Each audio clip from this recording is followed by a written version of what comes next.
Hola, gracias por estar aquí.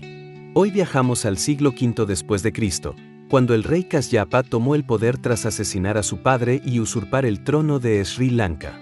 Temiendo represalias, abandonó la capital y trasladó su corte a Sigiriya, una roca volcánica de casi 200 metros de altura, visible a kilómetros de distancia. Allí construyó una fortaleza-palacio diseñada para aislarlo, protegerlo y afirmar su poder. Lo que hoy admiramos como una obra monumental nació, en realidad, del miedo y la huida.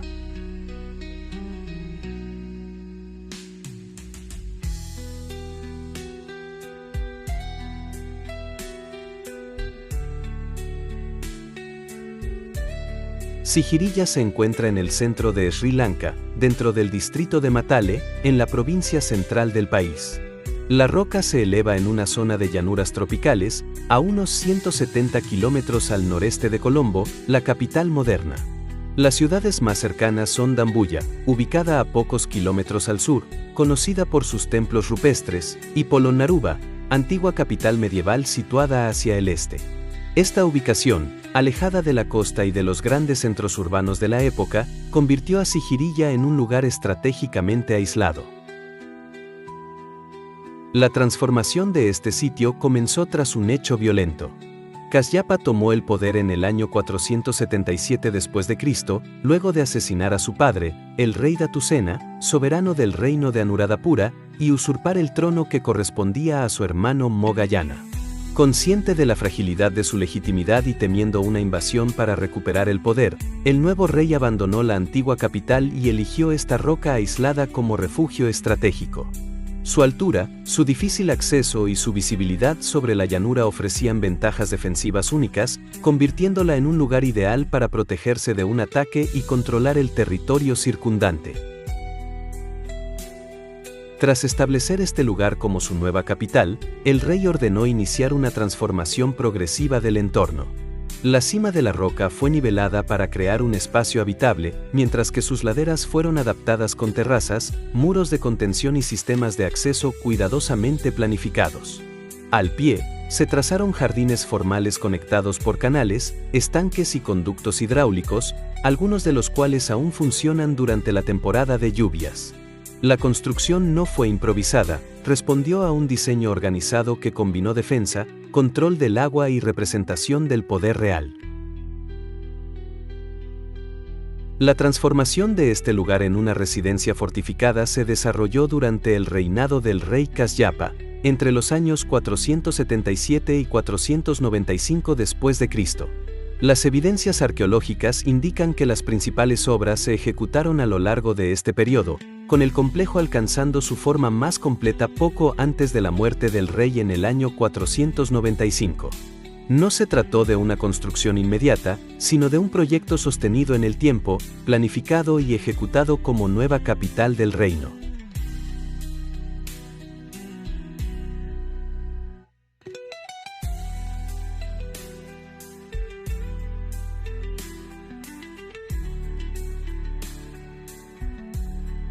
Durante su apogeo, este sitio funcionó como un complejo palaciego y defensivo cuidadosamente organizado. Incluía jardines formales, sistemas hidráulicos avanzados, terrazas talladas en la roca, accesos controlados, espacios ceremoniales y estructuras residenciales en la cima.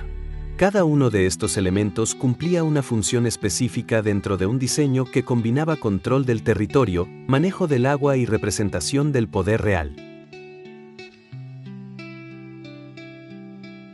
Durante el ascenso, uno de los elementos más singulares era un muro cuidadosamente pulido, recubierto con una mezcla de cal, yeso y otros aglutinantes minerales que le otorgaban una superficie excepcionalmente lisa y brillante, conocida hoy como el muro espejo, capaz de reflejar la luz y, en su época, incluso la imagen de quienes lo recorrían. A lo largo de este tramo se encontraban los famosos frescos, pintados en nichos protegidos de la roca, representando figuras femeninas con elaborados tocados, joyas y gestos serenos, ejecutados con pigmentos minerales directamente sobre la superficie rocosa. Estas pinturas, de las cuales solo una parte ha sobrevivido, constituían uno de los elementos visuales más elaborados del complejo y acompañaban el recorrido ascendente, marcando un punto de transición simbólica y estética antes de acceder a los espacios superiores reservados al poder real.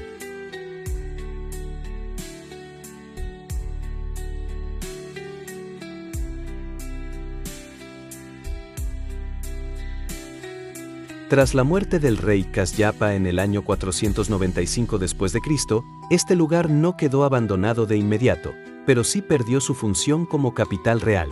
El poder fue recuperado por su hermano Moggallana, quien trasladó la corte nuevamente a Anuradhapura, y el complejo dejó de ser residencia palaciega.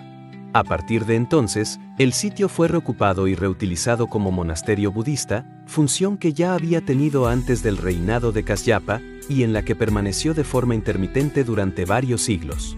Evidencias arqueológicas confirman la presencia de monjes, adaptaciones religiosas y mantenimiento básico de algunas estructuras hasta aproximadamente los siglos XIII o XIV, momento en el que el lugar fue finalmente abandonado y absorbido por la selva. Tras siglos cubierta por la selva y prácticamente olvidada, Sigiriya fue redescubierta en el siglo XIX, durante el periodo colonial británico en Sri Lanka. En 1831, el oficial británico Jonathan Forbes documentó el sitio tras oír relatos locales sobre una gran roca con antiguas ruinas en su cima.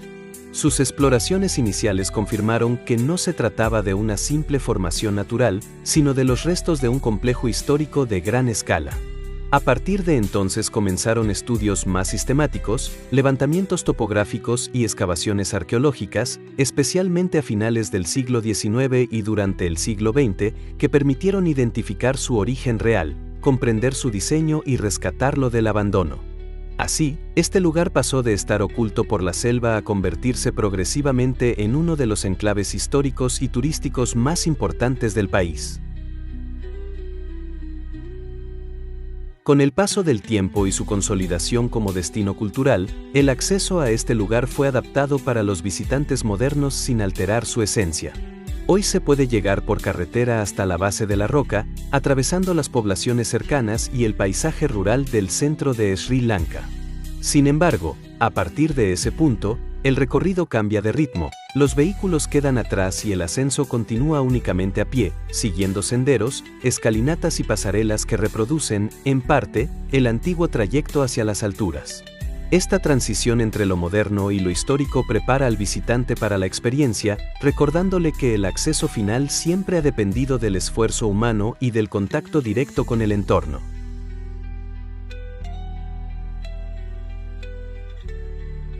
Al llegar a la cima, el visitante encuentra los restos del antiguo complejo real, dispuestos sobre una amplia meseta artificial adaptada a la forma natural de la roca. Allí se conservan las bases del palacio, muros de ladrillo, plataformas elevadas y canales de drenaje que formaban parte de un sistema hidráulico cuidadosamente diseñado. También son visibles estanques excavados en la roca, utilizados para almacenamiento de agua y posiblemente con funciones rituales, además de miradores que ofrecen vistas abiertas sobre la llanura circundante. Aunque las estructuras superiores de madera ya no existen, la organización del espacio permite comprender cómo este lugar combinó residencia, defensa y simbolismo del poder, ofreciendo al visitante una lectura clara de su antiguo esplendor. Desde lo alto se pueden distinguir antiguos embalses artificiales, especialmente el Sigiriya Bewa y, a mayor distancia, el Kandalama Bewa, ambos parte de un extenso sistema hidráulico desarrollado en la región. Estas lagunas no eran naturales, fueron construidas para la recolección y control del agua, fundamentales para la agricultura, el abastecimiento de las poblaciones cercanas y la estabilidad del asentamiento. La vista desde la cima confirma que este lugar no fue elegido al azar, sino estratégicamente integrado a una red de irrigación que conectaba la roca con el paisaje circundante. Para el visitante actual, estas lagunas refuerzan la comprensión de cómo el poder, la ingeniería y el entorno natural estaban profundamente vinculados en este complejo.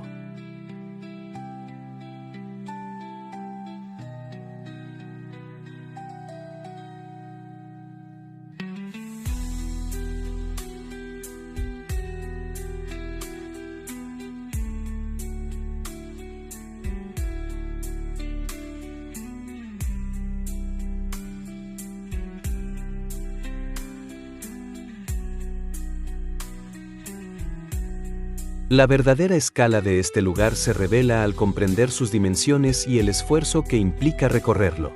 La roca se eleva a unos 180 metros sobre la llanura, dominando el paisaje del centro de Sri Lanka, y en su cima se adaptó una superficie de alrededor de 1,6 hectáreas, equivalentes a unos 16.000 metros cuadrados, un espacio comparable al de 2 campos de fútbol juntos, donde se distribuyeron plataformas, estanques excavados en la roca y las bases del antiguo Palacio Real. El ascenso hasta la cima requiere entre 1 y 1 hora y media de caminata, siguiendo el trazado histórico del complejo, mientras que la experiencia completa, incluyendo jardines, frescos, recorrido superior y descenso, suele tomar entre 2 y 3 horas. Estos datos permiten entender que no se trata solo de una roca monumental, sino de un complejo cuidadosamente planificado que exigió tiempo, ingeniería y resistencia física tanto en su construcción como en su visita.